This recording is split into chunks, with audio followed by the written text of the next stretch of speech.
Onde você fez faculdade, Eduardo? Fiz na USP. Olha, fiz na USP. Estamos falando disso porque o Eduardo é biólogo. Biólogo, fiz licenciatura curta, plena e bacharelado. Você que fez cursinho, provavelmente teve aula com ele. Quem fez nos anos 80 e 90. Deu aula 5 anos no Objetivo, 10 anos no Ângulo. Tinha aquelas brincadeiras, aquelas piadas. Eu agradava os 3 tipos de aluno, porque tem professor que só fazia brincadeirinha, tem professor que só dava aula a sério, e tem professor que só fazia interdisciplinaridade e relacionava a matéria com o dia a dia. Mas se você só faz interdisciplinaridade e relaciona a matéria com o dia a dia e não tem um método de ficar dando a matéria... Fica chato. Né? O aluno não sabe resolver questão. Se você só dá a matéria muito bem dada e não dá uma descontraída, é muito maçante, porque você tem...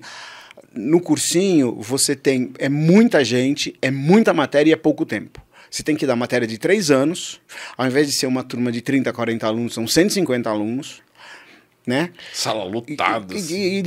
Ao invés de ser 3 anos, em 1 ano. Quer dizer, é loucura.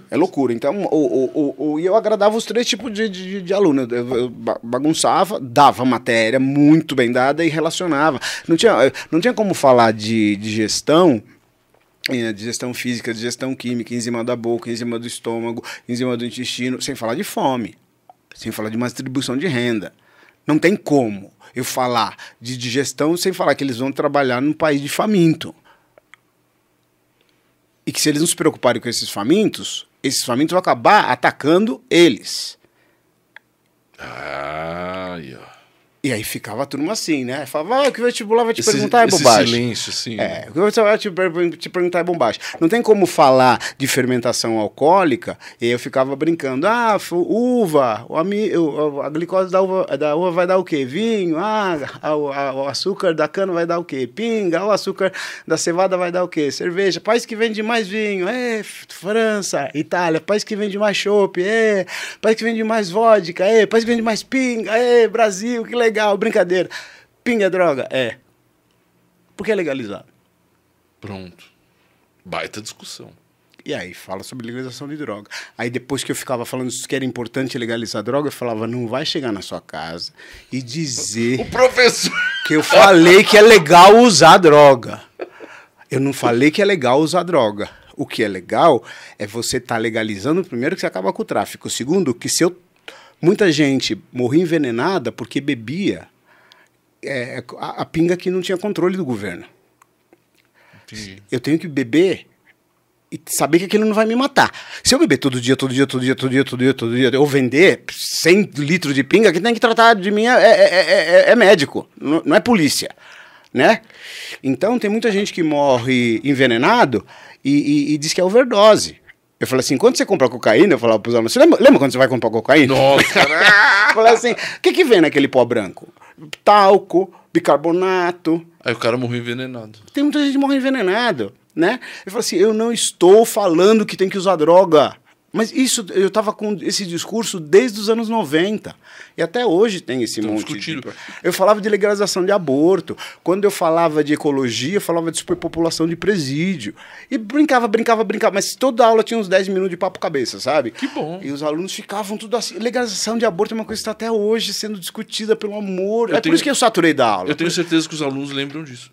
Por isso que eu me saturei da aula, porque eu falei, gente... Eu lembro dos meus professores do cursinho até hoje, inclusive eles já vieram aqui. Professor Pedro Sérgio, ó, um abraço. Professor de História. Ai, que legal. E... Tem um professor de História, tem um querido amigão meu, Paulão, professor de História do Brasil. Quando eu tinha janela no cursinho, eu sempre ia essa aula do Paulo. E ele era o único professor negro do cursinho. Eu vindo da periferia, olhava e falava, caraca, que legal, mano. Olha, de que bairro que você vê? Putz, mano, eu vou falar Brasilândia pra você entender, porque assim, mas ali tinha a Vila Penteado, tinha Elisa Maria, eu morava ali naquela região, entendeu? Que legal. Então assim, foi muito bacana. E como é que você começou com o curso? Paulão, ele é negro também, professor de História do Brasil, nossa, bom pra caramba, nossa, Paulão era estupendo. Quando eu não tinha... Quando eu tinha janela, a janela é quando você tem aula vaga, eu ia assistir aula ou de biólogos ou do Paulão. Era uma coisa assim, nossa, Paulão, amigão. Mas as pessoas que estão assistindo devem falar, mas como assim ele foi professor? Como começou isso na sua vida, né? Como é que você fez biologia e aí você em algum momento falou, putz, eu preciso dar aula? Como é que rolou isso para você? Então, aí eu comecei muito novo, e eu via pessoas que eu adorava falando que não tinha estabilidade. Ou que ganhavam mal, pessoas que eu gostava, que falavam que ganhavam mal, ou então que acabava o trabalho, fazia 8 meses de novela, e ficava 1, 2 anos sem fazer. Eu falava, nossa, Mas uma galera famosa, assim? Famosa. Pessoas que eu adorava, que eu era pequeno e via na televisão. Eu tive chance de trabalhar com essas pessoas, e aí eu comecei a... Olha, tá bonitão aqui agora. Lindo, né? A tecnologia é maravilhosa, né? O poder da tecnologia. Aí eu fiquei muito preocupado com isso, né? Então eu comecei a atuar com 14. Dos 6 aos 14 eu não considero, mas comecei a atuar com 14. Quando eu fui prestar vestibular com 19 anos, eu falei assim, puta, não adianta nada eu fazer artes cênicas, né? Então eu pensei assim, tem que fazer alguma coisa que eu goste e que eu possa levar paralelo com a atuação. Desde pequenininho eu falava que queria fazer medicina. Quando eu era pequeno, minha madrinha que me adotou disse que eu falava que eu queria cobrar dos ricos para não cobrar dos pobres. Desde pequeno eu já tinha noção social, né? Cobrar dos ricos para não cobrar dos pobres. E tudo que eu gostava, mas aí medicina eu falei, não vai dar para levar paralelo, né? Porque é integral, né? Medicina. Não dá para levar paralelo com atuação. Mas tudo que eu gostava, Johnny, estava na área de biológicas. Tudo. O pessoal fala, ator vai querer fazer alguma coisa na área de humanas, área né? de humanas, história, filosofia, história, sociologia e tal. Mas para mim, humana sempre foi sânscrito. Né? É mesmo? Eu nunca entendi. Meu raciocínio lógico sempre foi para matemática, para exatas e bio. Sempre foi. Eu explicava matemática, física, química para todo mundo da sala. Meu raciocínio lógico sempre foi para exatas e bio. Aí eu pensei muito, assim, primeiro, humana já sabia que não era. Aí é que eu falava para os alunos, né, no cursinho depois, como é que você ajuda, né, a escolher, né? Escolhe uma das 3 áreas e dentro dessa área que você escolheu já tem alguns leques, né, mas pelo menos já tirou 80%, né? Aí eu fiquei muito na dúvida entre exatas e bio. Eu falei, não, exatas não rola, a não ser física, talvez. E de biologia tinha um monte. Tinha educação física, que eu sempre tive que fazer atividade física, porque eu sempre tive tendência a engordar. No Quilombo, o Cacá Diegues falou, pô, não dá pra Palmarino ser gordo, né, Edu? Você quer tomar remédio ou você vai fazer ginástica? Eu falei, fazer ginástica. Aí voltei, fui no colégio, que eu já estava no primeiro ano da faculdade.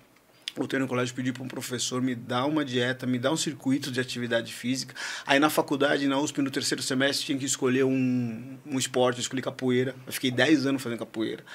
Até hoje tenho que fazer atividade física, nado, ando, caminho e tal. Que é muito bom. É muito bom, mas assim, eu sempre precisei mesmo, não só pela saúde, para não... Os trabalhos. Para não engordar. Sempre gostei de bicho, então podia fazer veterinária. Sempre fui dar toque para todo mundo, conselheiro. Tinha um universo de possibilidades. Psicologia, pensei muito em fazer psicologia. Aí eu resolvi fazer bio. Porque bio, nos anos 80, não era moda como é hoje. Né? Com biologia eu ia estudar desde bactéria até a Terra inteira. Eu vi um pouco de cada coisa. Hoje, biologia, nossa, tiveram uns anos aí que biologia foi a segunda matéria de biológica mais procurada depois de medicina. Tá no hype, então. Né? Falar em clonagem, agora com o Covid, nunca se falou tanto em RNA, impacto ambiental, né? Mas nos anos 80 não. Só que aconteceu, biologia integral também. E aí? E aí, como é que eu faço uma faculdade integral se não tem família que me banque? É mesmo. Minha mãe era doméstica, minha madrinha era funcionária pública. E você não poderia atuar também. E aí eu fui fazendo metade das matérias por semestre. Sorte que eu não pagava, né? Você chegava de manhã e saía à noite da faculdade? Das 8 às 6. Mas não daria para você remanejar o horário, assim? De noite eu tinha teatro. De noite eu tinha teatro. E aí ia demorar muito mais também para você terminar. Das 8 às 6 da manhã. Das 8 da manhã às 6 da tarde era a faculdade. Todo dia. Eu falei, como é que eu vou trabalhar? Aí eu ia fazendo metade das matérias por semestre e aí ia demorar o dobro do tempo. O que eu falei. E 2 anos eu parei de fazer. Eu tranquei porque o Jerônimo a gente gravou no interior e o Ana Raiza Trovão a gente viajou pelo Brasil. Aí você teve que parar ainda. Então quase que eu sou jubilado da faculdade. Caraca. E no 3º ano da faculdade eu comecei a dar aula. E aí surtei, né? Porque eu dava aula, fazia TV, fazia teatro. Meu Deus. Loucura. E no final demorou quanto tempo a faculdade? São 4 anos, né? Então, na USP, é 2N menos 1. N é o número de anos. Então, 2N, 8 menos 1, 7. Né? Então, eu teria 7 anos para fazer. Mas aí eu demorei... Trancou 2. Tranquei 2 e me formei em 9. Caraca. Me formei em 9. Tá vendo? Você que viu o Eduardo aí fazendo as novelas, filmes, não tem ideia do corre que foi. Eu entrei em 83, me formei em 92. Foram 9 anos. Imagina se tivesse que pagar, então. Aí.